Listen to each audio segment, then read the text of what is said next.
So coming to, if I take the lens of an MEL professional who's watching this, let's talk a little bit about careers and how to help them, because that were some of the questions that came. So question number one, what skills do I need as an MEL professional? I'm going to try and articulate this in a few groups because I think there's a mix. Right. And I also want to put out there that I don't think everyone will always have all the technical skills in terms of all statistical knowledge, and I certainly don't, and I think that's okay. But I think a few broad skills that are necessary. One, an ability to draw connections and to see how pieces of the puzzle fit together. And I think this becomes especially critical when you think of defining impact, thinking about the theory of change. It's really actually trying to form connections of how impact is going to be made, right? So I think that's a big skill set. So whether you call that critical thinking, analytical thinking, problem solving, I think all of that kind of gets grouped together.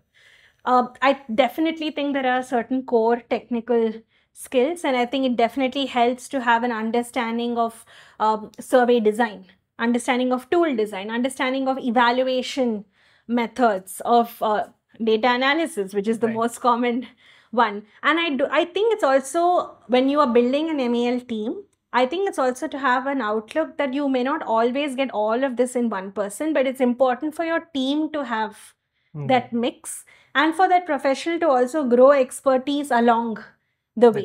So I think the second is like a huge set of technical skills. The third, although people speak about MEL as a sector agnostic role, I think it really does help for you to have deep knowledge in the sector you're working in at that point in time. Now, there is a school of thought that MEL is a sector agnostic role. Right. And I think there's some truth to that. Like, someone must or should be able to move across.